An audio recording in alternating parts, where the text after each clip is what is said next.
என்ன வீடு பார்க்க ஒரே பாழடைஞ்ச பங்களா மாதிரி இருக்கு. இந்த வீடு பற்றின ஹோம் டூர் தானே நினச்சிட்டு இருக்கீங்க நீங்கள் எல்லாருமே.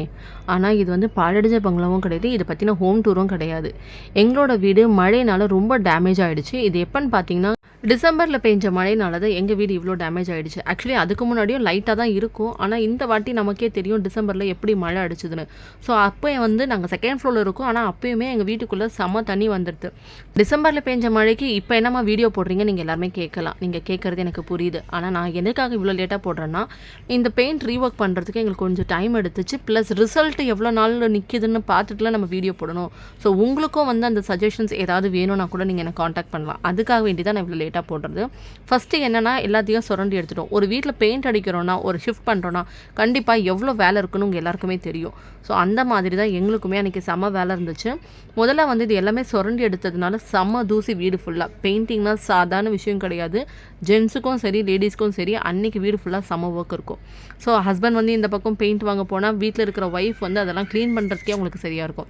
ஸோ ஃபஸ்ட்டு பார்த்தீங்கன்னா எல்லாத்தையும் க்ளீன் பண்ணி எடுத்துகிட்டு அதுக்கப்புறம் ஒரு பெயிண்ட் அடித்தாங்க. வாட்டர் ரெசிஸ்டன்ட் பெயிண்ட் அடித்தோம். அதோட பெயிண்ட்டோட டீட்டெயில்ஸ் உங்களுக்கு வேணும்னா எனக்கு கமெண்ட் பண்ணுங்கள், நான் உங்களுக்கு சொல்கிறேன். ஸோ இப்படி தான் எங்கள் வீட்டில் லீக் ஆச்சு. மேலே செகண்ட் ஃப்ளோரில் இருக்கிற நாங்கள் மொட்டை மாடியிலேருந்து இந்த வீரல் விட்டுருக்க வழியில் தான் எங்களுக்கு வந்து லீக் ஆகுதானான்னு தெரியல. இல்லை பக்கத்து வீட்டில் செவுறு எழுப்பி நடுவில் கொஞ்சம் கேப் இருக்கனால தான் இந்த தண்ணி உள்ளே வந்துச்சானே எங்களுக்கு தெரியல.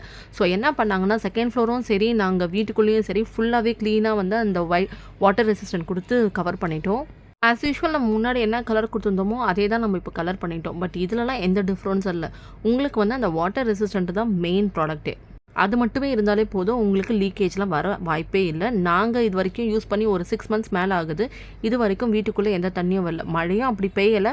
பட் பெய்கிற மழையிலே எங்களுக்கு கொஞ்சம் கொஞ்சம் ட்ராபேக்ஸ் இருந்தாலுமே இப்போ இந்த பெயிண்ட் அடித்ததுக்கப்புறம் எங்களுக்கு இல்லை.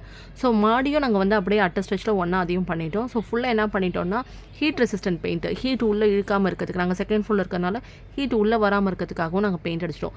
ஹீட் ரெசிஸ்டன்ட் உங்களுக்கு தெரியும், ஒயிட் கலர் தவிர்த்து வேறு எந்த சாய்ஸும் கிடையாது. பட் செகண்ட் ஃப்ளோரில் ஒயிட் கலர் போடுறதுக்கு சும்மாவே இருக்கலாம். பட் ஆனால் என்ன பண்ணுறது, அது வந்து ஹீட்டை நல்லா ப்ரொடெக்ட் பண்ணுறதுனால நமக்கு வந்து அதை போட வேண்டியதாக போச்சு. ஸோ பட்டி பண்ணதுக்கப்புறம் மறுபடியுமே உங்களுக்கு அதை க்ளீன் பண்ணி எடுப்பாங்க. அதை க்ளீன் பண்ணி எடுத்துக்கு மறுபடியும் வீட்டு டெஸ்ட் ஆகும். இது என்ன ஒரு பெரிய ட்ராஜடினா, எங்களுக்கு அந்த வாட்டர் ரெசிஸ்டன்ட் பெயிண்ட் அடித்து கிட்டத்தட்ட ஒரு 15 டேஸ் கழிச்சு தான் மறுபடியும் இது வந்தாங்க. ஸோ அப்போ ஒரு வாட்டி க்ளீனிங், செகண்ட் டைம் இது ஒரு வாட்டி க்ளீனிங் என்னும் போது 2 வாட்டி எங்களுக்கு வேலை வச்சுட்டாங்க.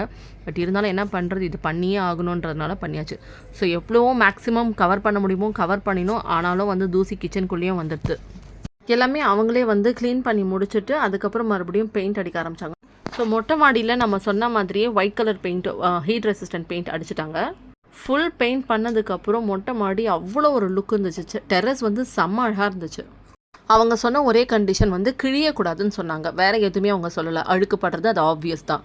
ஆனால் அவங்க சொன்ன மாதிரி அதை மெயின்டைன் பண்ண முடியல. வீட்டுக்குள்ளே அடித்த பெயிண்ட்லுக்கு ஒரு குறை சொல்ல முடியாது, அந்த அளவுக்கு சூப்பராக இருந்துச்சு. அதில் மெயின்டெனன்ஸ் எதுவுமே பண்ண வேண்டிய அவசியம் இல்லை. ஃபுல் ஃபினிஷிங் வீடியோவை நீங்களே பாருங்கள்.